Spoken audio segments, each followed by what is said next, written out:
اعوذ باللہ من الشیطان الرجیم بسم اللہ الرحمن الرحیم وبہ نستعین وہو خیر معین۔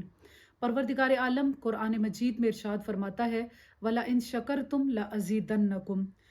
اگر ایک انسان کو دنیا میں کسی تکلیف اور کسی رنج کا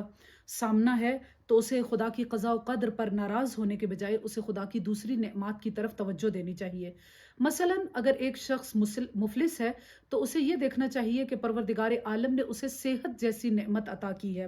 اور اگر کسی شخص کے بدن کا ایک عضو بیمار ہے تو اسے یہ دیکھنا چاہیے کہ پروردگار عالم نے اس کے باقی اعضاء کو سلامت رکھا ہے۔ اور سب سے بڑھ کر زندگی کی نعمت کی قدردانی کرنی چاہیے کہ پروردگار عالم نے اسے زندگی عطا کی ہے، اور پھر اس زندگی کے ساتھ ساتھ پروردگار عالم نے عقل و شعور جیسی نعمت عطا کی ہے، اور پھر ان تمام نعمات سے آگے بڑھ کر پروردگار عالم نے اسے ایمان اور محمد والے محمد کی محبت جیسی نعمت کو عطا فرمایا ہے۔ پس ہمیں یقین ہے کہ جب انسان ایک تکلیف کے وقت خدا کی دوسری ہزاروں نعمتوں کو دیکھے گا تو اسے یہ مشکلات بہت کم محسوس ہوں گی۔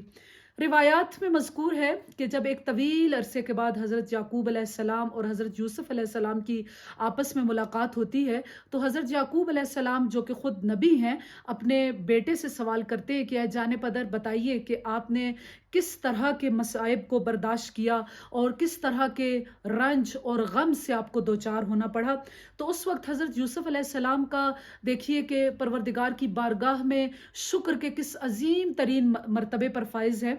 کہ وہ کہتے ہیں کہ اے بابا جان آپ مجھ سے میرے بھائیوں کی ظلم کی داستان کو نہ پوچھئے، بلکہ مجھ سے یہ پوچھئے کہ پروردگار نے مجھ پر کہاں کہاں کرم کیا اور مجھے کہاں تک پہنچایا ہے۔ اسی طرح روایات میں ملتا ہے کہ حضرت یوسف علیہ السلام کے بھائی صبح شام ان کے ساتھ دسترخوان پر بیٹھتے تھے اور ان کے ساتھ کھانا کھاتے تھے، لیکن جب انہیں اپنے وہ سابقہ مظالم یاد آتے تھے تو وہ سخت شرمندگی محسوس کرتے تھے، اور اس وقت وہ اس شرمندگی سے بچنے کے لیے حضرت یوسف علیہ السلام سے گزارش کیا کرتے تھے کہ آپ ہمیں اپنے ساتھ کھانا کھانے سے معذور سمجھیں، معذور قرار دیں۔ حضرت یوسف علیہ السلام وہاں پر بھی کیا فرماتے ہیں کہ نہیں، آپ میرے ساتھ ہی ہمیشہ کھانا کھایا کریں، کیونکہ آپ میرے لیے عزت اور سربلندی کا سبب ہے، اور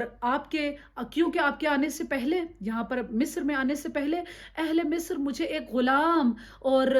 بازار میں بکنے والا ایک زرخرید غلام تصور کرتے تھے، لیکن جب سے آپ آئے ہیں تو انہیں اب پتہ چلا ہے کہ میں ایک غلام نہیں ہوں بلکہ میں پیغمبر زادہ ہوں اور اولاد ابراہیم علیہ السلام میں سے ہوں۔ انشاءاللہ کہ پروردگار عالم ہم سب کو شکر پروردگار کرنے کی نعمت عطا فرمائے۔ وصلی اللہ علی سیدنا محمد و آل محمد۔